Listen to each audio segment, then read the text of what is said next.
Hello everyone, welcome to the module on the renal system. In this module, we will talk about the nephron transport physiology. Okay, so the first part in the nephron is the proximal convoluted tubule. On the either side of proximal convoluted tubule, there is either a lumen, which is the inner side, or the apical side. Okay, and hence this is called as the apical membrane. And on the other side there is the interstitium or the blood, which is on the basolateral side. Is it clear? So this is the basolateral side and this is the apical side. On the apical side there is a lumen which contains urine, and on the basolateral side there is interstitium which has blood.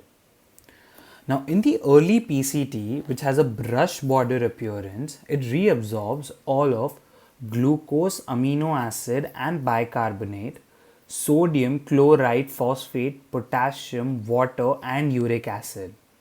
Okay, so you need to remember that there are multiple substances absorbed in the proximal convoluted tubule, and it is a isotonic absorption. That means it is not a concentrated segment.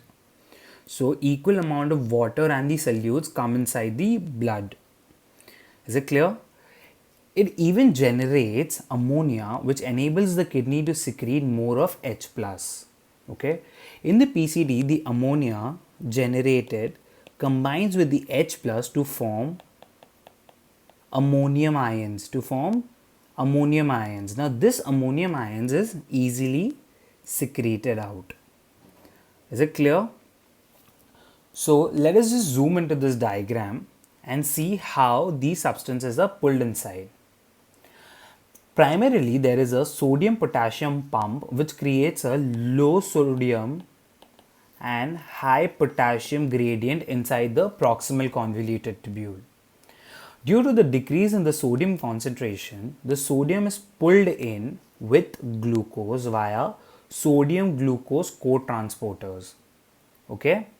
So via sodium glucose cotransporters, sodium and glucose are pulled inside the proximal convoluted tubule. Now this glucose is released into the interstitium of the blood via the electrochemical gradient, and even the sodium is pulled in the blood by the sodium potassium pump. Is it clear? This is a primary mechanism, and similarly the exchange of chlorine takes place. So chlorine moves through an antiport system. This is a co-transport. This is an antiport in which a base, that is a negatively charged base, comes in the lumen, whereas the chlorine is pulled inside the interstitium of the proximal convoluted tubule. Is it clear? So these two are the easy mechanisms, whereas the absorption of bicarbonate is a complex process. Now what happens is there is an increase in the sodium hydrogen activity. That means the sodium hydrogen pump, which works, pulls sodium inside and removes hydrogen ions outside. Now this hydrogen ion combines with the bicarbonate, forming carbonic acid. Okay. Now this carbonic acid, with the help of carbonic anhydrase, this is a very important enzyme.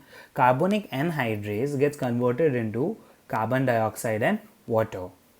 Carbon dioxide and water can be directly pulled inside the proximal convoluted tubule due to electrochemical gradient. This carbon dioxide and water then combines to form again carbonic acid. That means the reverse process takes place inside the proximal convoluted tubule.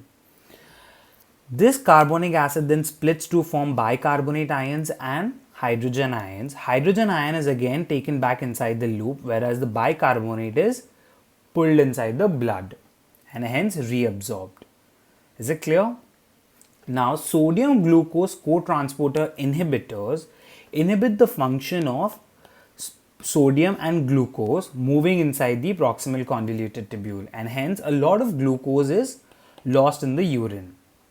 Is it clear? Angiotensin II stimulates the activity of sodium hydrogen pump, and this results in exchange of sodium with hydrogen ions, resulting in excessive reabsorption of sodium and water, and even reabsorption of bicarbonate, since the bicarbonate reabsorption is dependent on sodium and hydrogen exchange. It relates to contraction alkalosis. As of now, just remember that it is related to contraction alkalosis. I'll cover this in the acid base module. Okay. Remember that the parathyroid hormone, which acts on the proximal convoluted tubule, inhibits the sodium phosphate co-transporter, okay, which is not shown in the diagram, but there is a sodium phosphate co-transporter which enables the reabsorption of sodium and phosphate. Now, if this co-transporter is inhibited, there is an excessive excretion of phosphate. That means a lot of phosphate is not able to reabsorb and hence is excreted in the urine. Is it clear? So this is all about the proximal convoluted tubule. In the loop of Henle, there are two parts, that is the thin descending loop of Henle and a thick ascending loop of Henle. Okay? The thin descending loop of Henle passively reabsorbs water via the medullary hypertonicity. It is impermeable to all the solutes, even sodium. Okay, and hence is called as the concentrating segment. All the water is reabsorbed and hence the urine in the lumen or on the apical side is extremely concentrated or hypertonic. Is it clear? Now let us talk about the thick ascending loop of Henle. The thick ascending loop of Henle reabsorbs majorly sodium, potassium and chloride ions. Okay. This is due to the ATPase activity of the sodium potassium pump, which creates a deficit of sodium, which results in pulling of sodium with its co-transporters, that is potassium and chloride. Is it clear? That means due to decrease in the sodium, there is excessive sodium pulled inside, and with it even potassium and chloride are pulled in the thick ascending loop of Henle. Is it clear? Now, due to the electrochemical gradient, the potassium leaks into the blood and same goes with the chloride. Is it clear? So, sodium is moving into the blood via the ATPase activity. The potassium and chloride moves in the blood via the electrochemical gradient.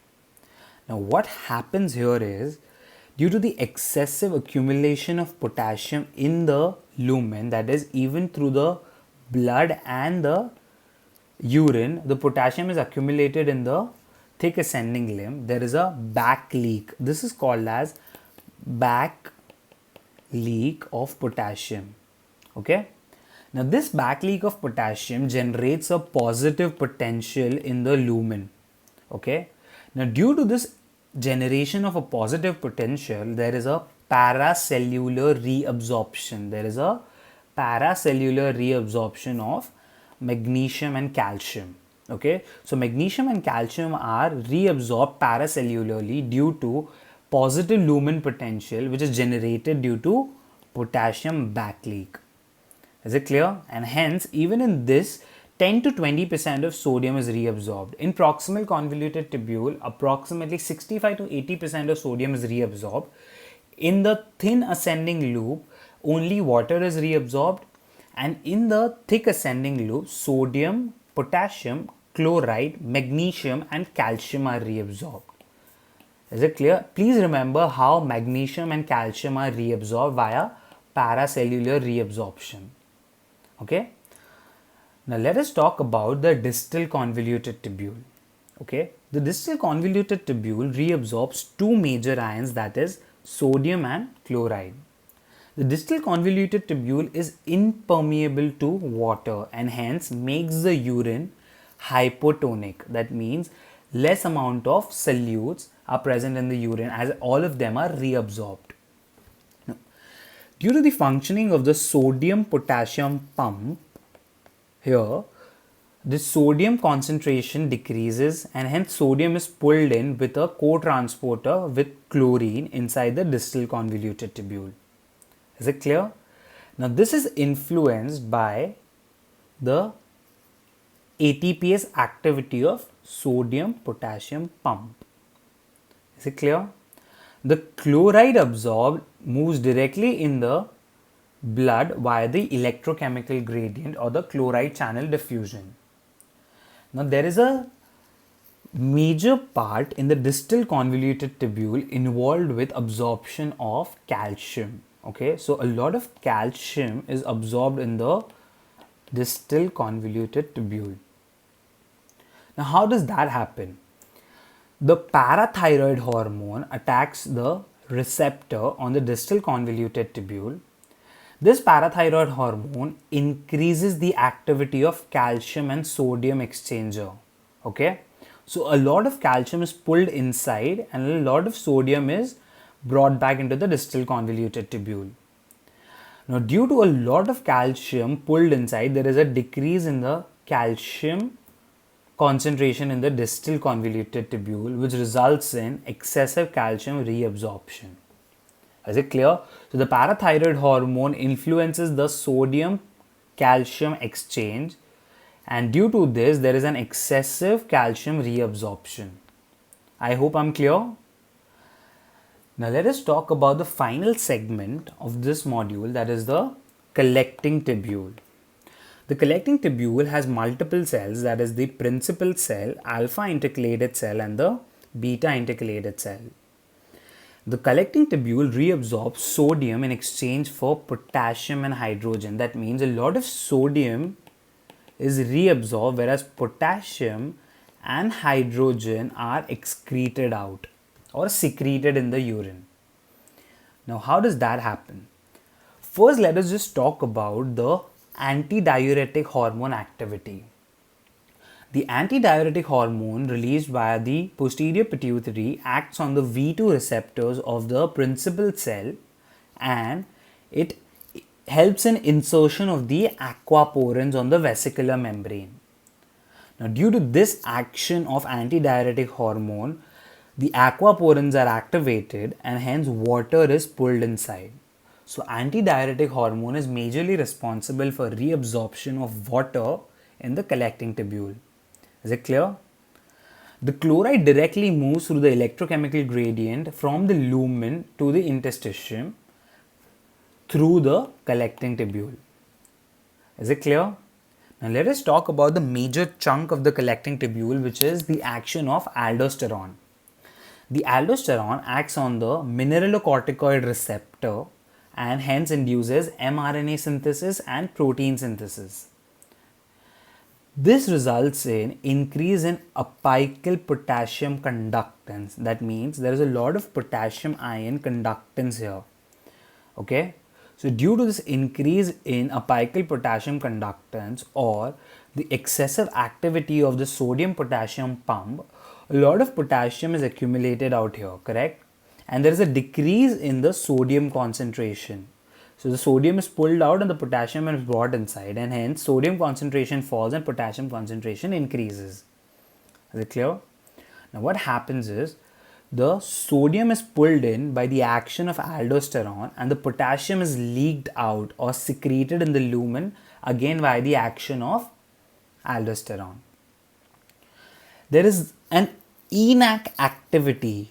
ENaC activity. What is ENaC? ENaC stands for epithelial sodium channel activity.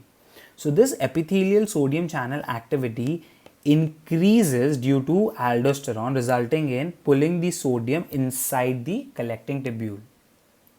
Now amiloride or triampterine are the two drugs which inhibits the ENaC activity, and hence it suppresses the reabsorption of sodium. Is it clear? So this is what all happens in the principal cell. Now what happens in the alpha intercalated cell is there is a lumen negativity. Okay. Now this lumen negativity leads to increased hydrogen ATPase. That means a lot of ATP is spent to pull hydrogen out. Okay. This results in hydrogen secretion, and hence due to the excessive amount of hydrogen secreted out in the urine, a lot of bicarbonate is reabsorbed. Is it clear? So 3 to 8% of sodium is reabsorbed via the by the principal cell, and a lot of hydrogen is released via the alpha intercalated cells. And the same mechanism of excessive hydrogen secretion and bicarbonate reabsorption takes place in the alpha intercalated cells due to a lumen negativity. Is it clear? So this is all about nephron transport physiology. Thank you for watching this video. If you enjoyed the video, please click on the like button and do subscribe to this channel. Let me know in the comment section below which topics do you want me to explain. Thank you.